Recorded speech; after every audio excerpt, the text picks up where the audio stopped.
Oh yeah, okay. My name is Stan Gulf. I'm 62 years old. I was in the Army from January 1960 to February 1996, with a couple breaks of service. I spent most of that time in military special operations. I went to 8 conflict areas, 9 if you count Korea. I was politically active from 1996 until about 2006, and I kind of grew up in that era where we were doing duck and cover drills in elementary school that was supposed to help us survive nuclear strikes. Okay. And I grew up kind of at the dawn of the age of television as a real mass medium. Uh-huh. And what I saw on television were a lot of boy stories, stories about boys, about men who corrected wrongs and redeemed the world through violence. Okay. When the Lone Ranger or Disney's Swamp Fox or whatever it was always some men with some guns would go out there, and there would be some sort of an evil that would emerge in the world, and then men with guns would come along, and then there'd be some sort of an episode of redemptive violence, and everything would be okay again, and they'd ride off into the sunset, get the girl, and all that stuff.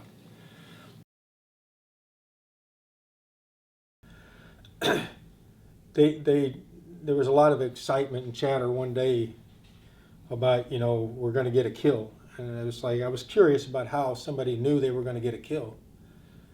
And there was this sort of composite patrol that was put together from members from different squads. 6, 7 guys. And they went down into the Ville. We were on top of a hill, and the roan plows had just skinned the hill so that there was no vegetation. It was just rock and dust. And we watched them, they go down the hill, watched them go into the Ville. It was a rice paddies sort of interspersed with living areas, and they had vegetable patches and whatnot, like a lot of palm trees, and they sort of disappear into that village, which was in the outskirts of Bangsan. Tam Quan District was the name of it. Wow, about 10 minutes later, you hear this boom, and ta-ta-ta-ta-ta-ta-ta. And then the camo guy in the camo hooch up on top of the hill, a guy named Cowboy, he relays that, contact, stand by for readout. And, then there's more chatter comes over the radio about, one enemy KIA, no friendly casualties, yada, yada, yada. And I'm just wondering, what's going on. But I'm figuring, they had contact, okay? Because I'd had snipers shoot at me a couple times already, and we heard the stag teams getting into contact down there. Gunfire was in the background all the time. There was something going on all the time. If it wasn't us, it was the ARVNs in contact. And so nothing struck me as very unusual. And then I saw the guys coming in. I was in the Overwatch. We had a little Overwatch bunker that watched the trail that came in through there was a gap in the concertina wire. two rows of concertina wire and one opening here, so you had to go like snake your way in. It was a security measure. Then a little brace they stuck out there. And the guys came up and they're dragging a body as they come up the hill. As they get closer, I've seen they've got this. It's an old woman. And they shucked off her blouse and they tied her blouse around her ankles, and they're dragging her by the feet. Her head's just sort of bouncing behind her. Her hair's come all loose. It's all full of sticks and gravel. She's got that red dust was all in her teeth and all in her eyes. And she was shot up. And they came up and they gave the report that she'd thrown a hand grenade at them, and then that they shot her. Which, just hearing the guys talk and whatnot over a period of time, I was resisting knowing what had actually happened, which is they just gone down there and murdered an old lady in the Ville, which is exactly what they did. Right before I'd arrived there, they'd had one of the guys in the platoon had gone down and got killed by a booby trap. And so, this was revenge. Okay. And it wasn't revenge on anyone in particular, it was just on the Vietnamese. Right. You go kill a dink for JoJo kind of thing. And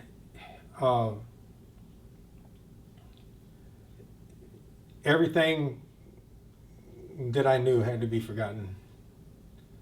It was like everything that I thought I knew was wrong. And I had a completely new reality to adjust to. So that's the first week, 2 weeks there. And 3 days after they had an LZ outside the wire up there, a place to land helicopters. And they put her body out there, wrapped it up in poncho, and put it out there with a rope tied to it because they said, people come steal the bodies, like they're going to come up that hill through all the Claymore mines and tripwires to go steal a dead body. And 3 days, that body laid out there and blew up on the LZ. And they brought a chopper in with a young Arvin lieutenant. This was a South Vietnamese lieutenant. And showed him the body, and he fell out. And it turned out it was his mother. We killed his mother. And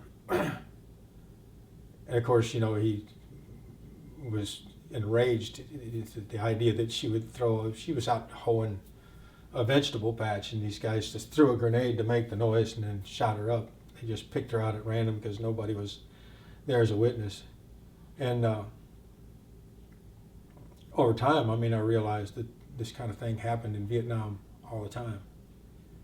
There was one big My Lai. There was one big My Lai in Vietnam that everybody learned about it, but there were little My Lais that happened all the time. And there was one day where we'd come down out of the Isle Mountain and come up on a hard stand road, and we'd set up a little hasty perimeter along the road. And there was foot and bicycle traffic and trucks and whatnot going up and down the road. And there was a young guy, young Vietnamese, and a bicycle. And he had 2 baskets and they were full of sugar cane on the back. And he stopped. Well, he didn't stop. He's going by, I like, keep moving, you fucking gook, that's what I was like. I had a man's skull on my rucksack that I walked around with.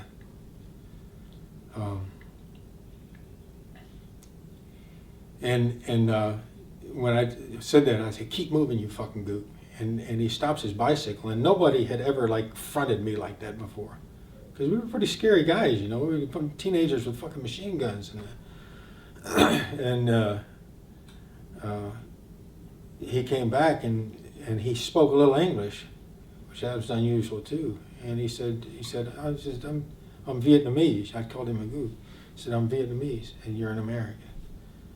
He says, there's something to the effect of, why can't we be friends? And I was pissed, I was ready to shoot the guy,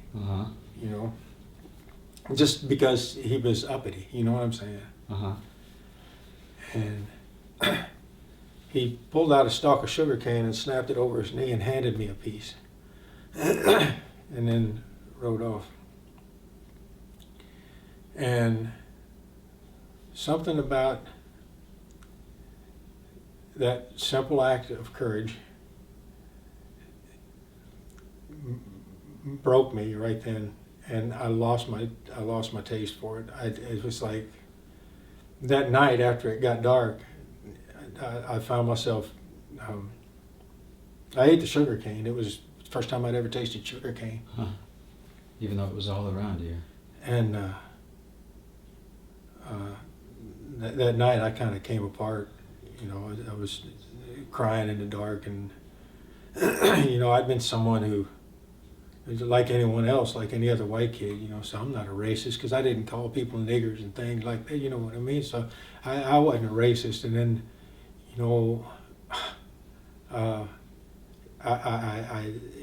this guy confronting me that way by giving me a piece of sugar cane and by just not being afraid, sort of shattered all that. What he really confronted me with was how effortless it had become for me to become this racist. I was a racist. I was involved, and that's what wars of occupation are. They become, on the ground, they become race wars. They're all race wars because that's what we have to do the things that we do. You can't allow an Iraqi to be a human being. They got to be a Haji. You see what I'm saying? You can't allow a Vietnamese to be a human being. They've got to be a Gook. You've got to strip them somehow of their essential humanity, or you can't continue to do your job the way it's described. You can't be willing to kill a person at the drop of a hat. You can't do things like I did. You can't burn down their houses. You can't kill their livestock. You can't do that stuff if they're a human being, because it's wrong. It's morally wrong, and I knew it was morally wrong.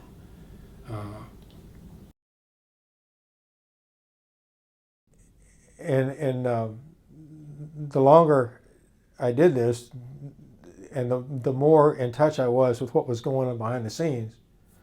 For example, they tell us that we're fighting communism in El Salvador, and then I talked to someone who works right out of the embassy, who's got close contact with the local death squads. You see what I'm saying? Right. We've got people working in the embassy who moonlight on death squads.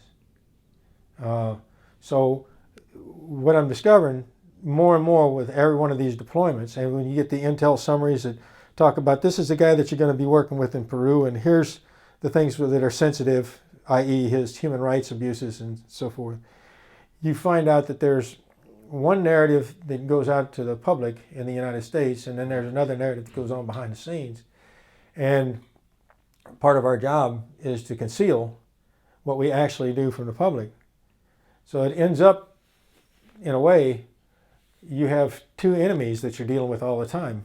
One enemy is the designated enemy on the ground in the places where you do your mission, and the other enemy is the citizens of the United States of America, because they're not to know either.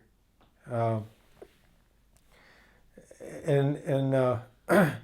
admit I started having some moral reservations about all that stuff. But if you think about it now, that's become common sense. It's become axiomatic. If you ask anyone, is it okay to kill or die for God, that's seen as something that's sort of cult-like and bizarre. Mm-hmm. But if you ask if it's okay to kill or die for the state, it's sort of accepted. In fact, we hyper-valorize military people. We worship a uniform now. I get on a plane here a few years ago, and they say, will everyone just please remain in their seat until the men in uniform come forward and get off the plane first. And then everybody starts to applaud, and it's like, you're Fido's ass if you don't applaud with them. And it's like, I don't even know these people, but they're in a uniform, and therefore they're heroes, which is, it renders the term hero meaningless.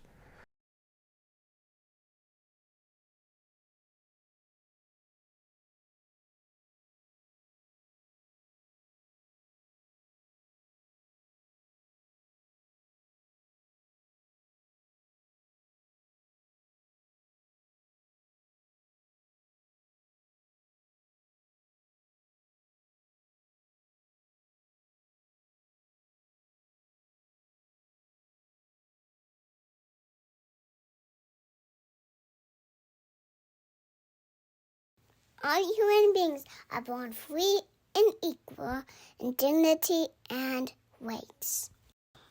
They are endowed with reason and conscience, and should act towards one another in a spirit of fellowship.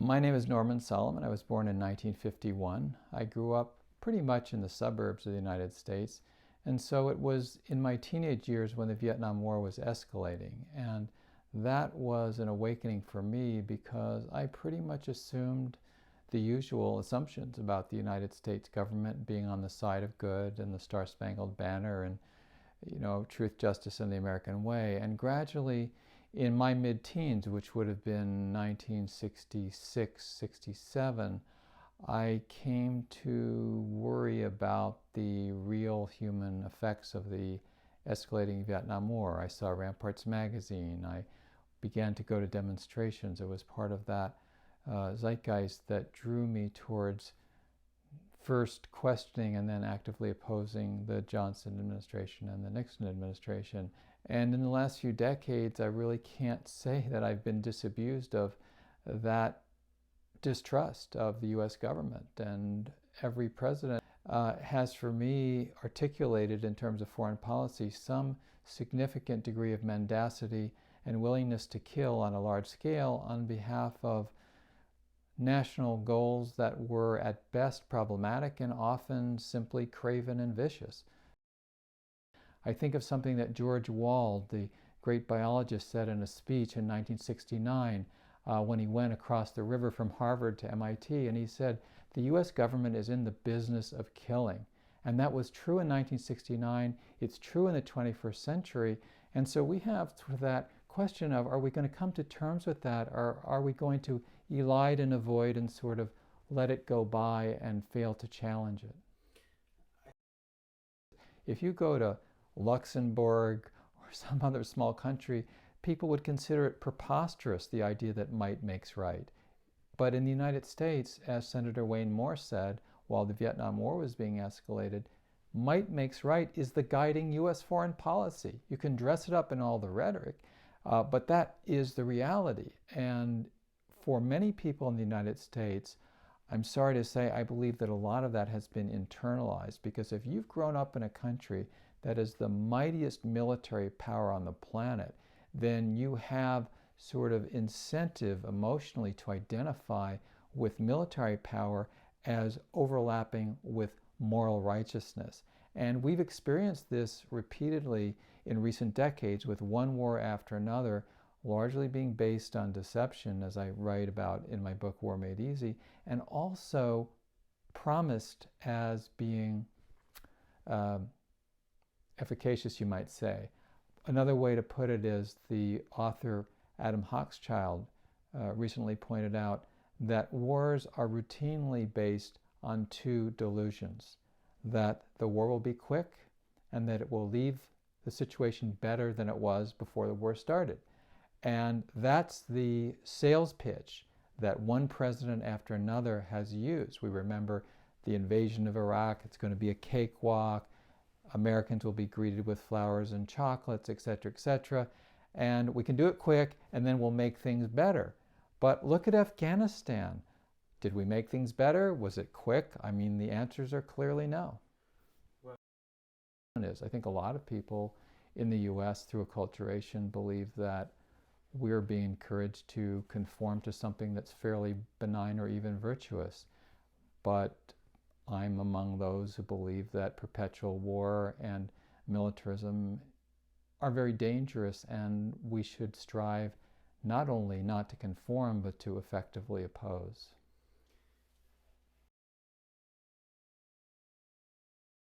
Well, I believe that culture and political structures have a very close interactive relationship with each other. And if you look at it from a dialectical standpoint, it's not just one or the other. They're impacting each other all the time.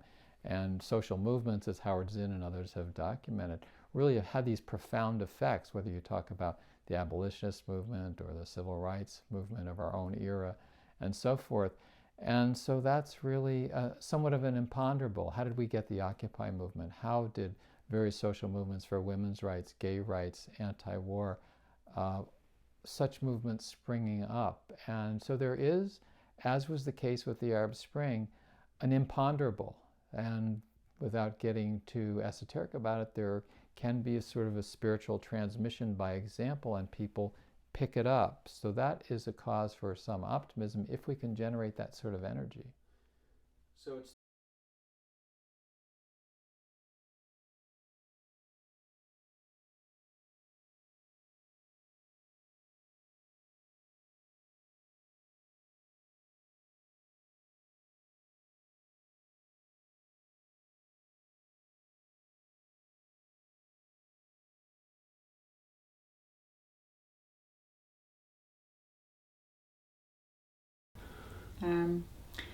My name's Helena Collin, and right now I have a book publishing company called Just World Books that I founded about 4 years ago. It kind of felt like the right thing for this stage in my life. So what I'm doing with the book company is I'm showcasing the work of other people and people whose voices I think need to be added to the discourse in Western countries, voices that have been silenced or ignored. When I was a kid, young person, I decided I wanted to be a foreign correspondent, just like that, and I had no particular role models in mind, but I thought it was an important and interesting and exciting thing to be. So the first place I went to was Beirut in 1974, and then 8 months later the Civil War broke out, which was extremely good for my career. I mean, I was still like a cub reporter getting my foot in the door, and I worked my way up very speedily because of, you know, the attractiveness of the story and getting the story onto the front page. So by the age of about 23, I was getting front page stories on the London Sunday Times and the Christian Science Monitor, and it was like really exciting for a young person to get that kind of exposure. Although, you know, there was a lot of real stress and tension. Working as a journalist in a war zone, I lost many close friends, and I saw people's lives that were wrecked by the war. And it was quite clear to me at the time that that situation of war was bad for everybody there. And I survived through reporting on the aftermaths of some really horrible massacres. Primarily, the one that sticks in my mind most is a massacre at the Tel Azata refugee camp in August of 1976, where, you know, I foolishly was wearing sandals, and I can tell you exactly what those sandals look like, because, you know, you were picking your feet through the human remains. But I survived it, I think, in retrospect, psychologically, because I had that job to do. You know, you need to have your notebook and your pen, and you just take notes, and that's what you do. And afterwards you can go and throw up. Mm-hmm. You can tear your hair out. So the other thing I noticed, maybe I didn't notice this so much at the time, but in retrospect it became clearer to me, is that everybody who was a participant or, you know, a decision maker in that situation of civil war was quite convinced that their decision to engage in that war and to undertake acts of violence was not only justified but also necessary. So this whole thing that we have in the West about just war theory, you know, that like St. Augustine introduced into the Christian canon in about the 4th century of the Common Era, you know, and like there's a whole list of 5 or 7 things, what makes a war just or not, and then, you know, you check them all off, this, that, and the next thing, oh, this is a just war, let's go wage it. Everybody in essence has done that and concluded, like, so even the Nazis had a grievance against the French and the Germans and the Brits, for example, from the very punitive settlement that the victorious Allies had imposed in 1919, mm-hmm. They had a grievance. Mm-hmm. Mm-hmm. So, I mean, how do you deal with that? Like, when you're a citizen, as I am now, of the United States, and, you know, you've just had something like 9/11 happen, mm-hmm. out of that blue sky, suddenly see the towers crumbling down, and just think of the grief of all those families. And George W. Bush stands up and says, we've got to hit the terrorists. We've got to bring justice to them. We've got to bring them to justice. And if we can't bring them to justice, we will bring justice to them. Mm-hmm. And I mean, you're filled with like righteous indignation. So war becomes portrayed as something that is not only justified but also necessary. Mm-hmm. And that is how wars happen, People on both sides think that. The Taliban thought that. And people in Al-Qaeda think that. Mm-hmm. So that's one part of my kind of philosophical evolution to becoming a pacifist. Okay. And of course, I've agonized and thought about this, and it wasn't like a straight line thing. I mean, I very strongly believe there's no such thing as a bad person. There are people who do terrible things. So to me, the question of, like, why do bad things happen to good people? That's a kind of self-help book that a lot of people love. To me, that's a very trivial question. Why do bad things happen to good people? Shit happens. But to me, the much more interesting question is, why do good people do bad things? And given that I think there is that of God or the good in everyone, why do these people do bad things? And of course, once you look at it in that way, it changes the way you seek to deal with the perpetrators of gross injustice. I think they're... I mean, looking at... I wouldn't put a distinction between, resisting and being a pacifist. I think there are a lot of nonviolent ways to resist. I mean, I think, that's why I prefer to call it like active nonviolence. Mm-hmm. That removes it completely from being anything passive. But I think Gandhi really analyzed this fairly well. And from his perspective, he said that he would rather see people resisting, even if violently, than see them not resisting and being completely passive and submissive. Right. And that, sometimes you need to, like, some people need to go through that phase of expressing anger and, and come through to the other side of saying, well, this is not a situation that makes me angry, it's a situation that makes me sad. Mm-hmm. And actually that's a kind of a mental discipline that I have to exercise a lot, rather than saying this situation makes me angry, to transform that into saying this situation makes me sad. And because anger is always something that is like sharp and pointed and accusatory, and sadness is something that we can all dip into that well together. I just find it a really useful discipline. Now, there is something about the innocence of children that is completely authentic and essentially tells all of us something important about the human condition, which is that to be human is to be in loving, productive relationship with others. My own personal experience very strongly shows to me that to be human really does mean to be in productive, loving, caring relationships with other people, and that there is no human life separate from that. War and violence attacks those kind of relationships fundamentally.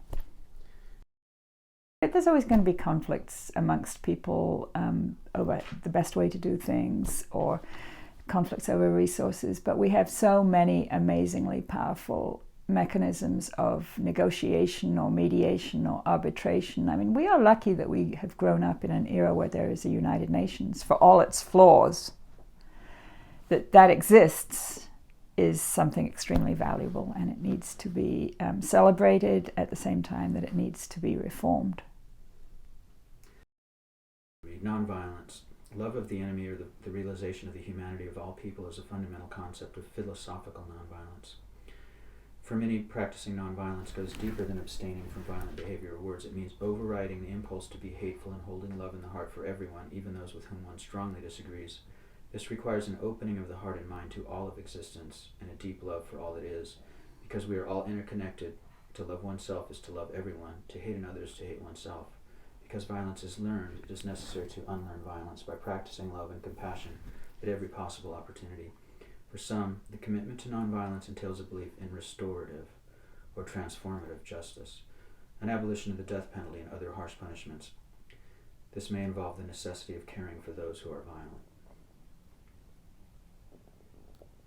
It's a beautiful statement. Who wrote it? I think it was a Wikipedia. Well, nicely edited by the wikis.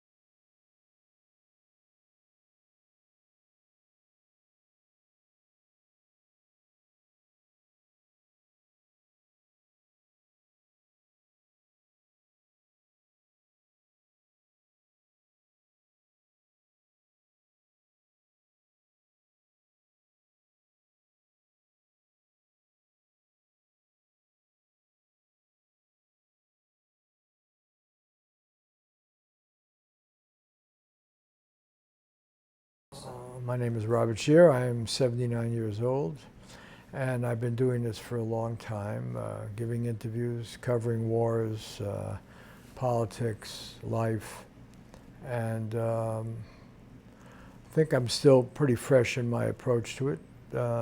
Still very open to hearing what people have to say, and probably more disappointed than ever about how we keep making the same mistakes. So since somebody like yourself wants to come and talk about it, I'm perfectly willing to throw my 2 cents into it. Most people are kept in just about every country. Very few exceptions, maybe some of the Scandinavian countries that don't have much of a war machine. Most people are kept in the dark about why their nations go to war and what the wars are all about, and they're lied to with impunity and deceived as to its purpose. And so they end up risking their lives, getting killed, killing other people, usually for reasons that don't stand scrutiny after much time. So, for example, the war in Vietnam, which I spent a lot of time on, I think you find very few people in this country now who would defend that war, could justify it, could explain it. I mean, Vietnam is still a communist country. We were supposed to be there to stop international communism. Communism turned out not to be international, turned out to be quite nationalistic. We should have known that all along. And so now China and Vietnam compete over some islands in the Pacific, and they compete over shelf space at Costco and Walmart, you know. And so the whole reason for the war was bogus. People were lied to, and a lot of people died. 3.5 million Indo-Chinese, 59,000 American troops. And it was shameful.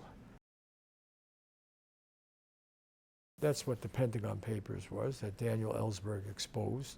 The Pentagon Papers was a reasonable history of how the hell we got into Vietnam, what was the Vietnam War all about, and it made a hash of our reason for being there. It showed the absurdity of our being in Vietnam. There was no Vietnamese threat, and the Vietnamese, if they were allowed to have their country, were not going to be subservient to the Chinese, which had conquered them for 1,000 years, and they certainly weren't going to let the Russians come in and run things. And you know, and everybody knew this.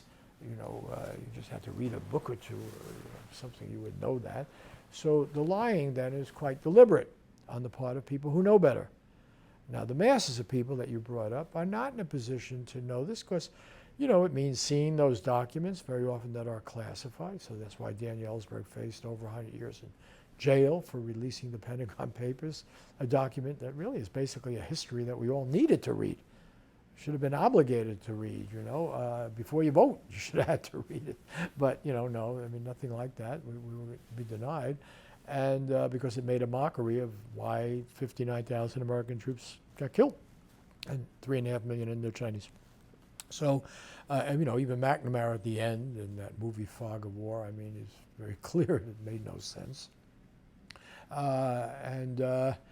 So really the question you have to pose here is, why do intelligent, well-educated people go along with lying to the rest of the population? The most this was the point of David Halberstam's condemnation of the best and the brightest. But it's a question that can be asked about any society.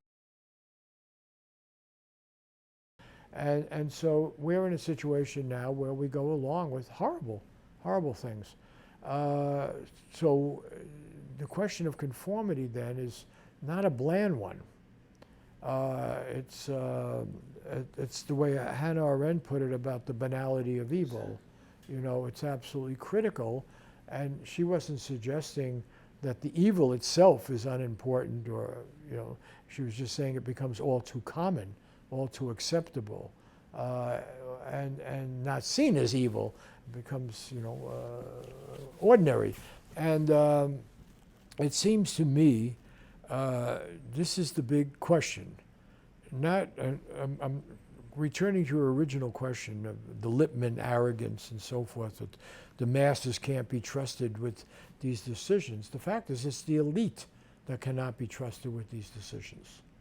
The elite, which is so brilliant at rationalizing its own culpability, its own greed, its own meanness, its own stupidity, that is really where the finger should be turned. I was raised among poor and uneducated people by conventional standards. No one in my family had gone, in my immediate family, had gone to college. My parents hadn't graduated high school. My father came from Germany when he was something like 14 years old or something on his own. My mother came after pogroms in Russia and everything else, after the Russian Revolution. And, they were garment workers. And I would be furious all my life when I would hear people from the elite, whether they were my professors or people I was reading in the New York Times or anything, make these references to what the ordinary people can comprehend or want to comprehend. I say, fuck you. You're the people that deliberately lie to them. You have the time to read books. You have the time to travel. You have the time to think about all this shit, and you don't share it with anybody. You're not honest about it. So they're sitting there like my mother in a factory making sweaters hour after hour, and trying to get the overtime and everything, and you're going to blame her for not knowing what's going on somewhere? When you lie to her at every page of that newspaper you shove out there and the radio crap you shove out there, lying all the time. And so as a young kid, I started going to the library and looking, because when I wasn't working, and check out, what's going on. But most people can't do that. They don't have the time, and the interest has been taken from them, absolutely critical, the disenfranchisement of people by the elite. And, and it goes to the educational system. The educational system, with the exception of some John Dewey, you mentioned him, experiments in progressive education, Robert Hutchins and some others who tried to talk about big ideas and so forth. But in the main, this was an extension of apprenticeship for trade craft. This was education on a mass level to go get you into the factories and to be compliant with what your bosses wanted in the factories. We have given up the pretense that the prime obligation of education is to create good citizens, which after all goes back to Aristotle or Confucius, to allow us to live in society in a better way and relate to our society in a more thoughtful way. We have lost that. So the solutions are clear. Read your Constitution and honor it. Yes, honor due process. Honor the idea of limited power for government. Yes, honor the necessity of transparency and honesty and communicating with the citizens. There's no problem figuring out what the right thing to do is. What your question you pose is, how do we get a basically corrupt leadership class to do the right thing and focus on saving the society and saving what passes for our civilization instead of just worrying about satisfying their short-term greed.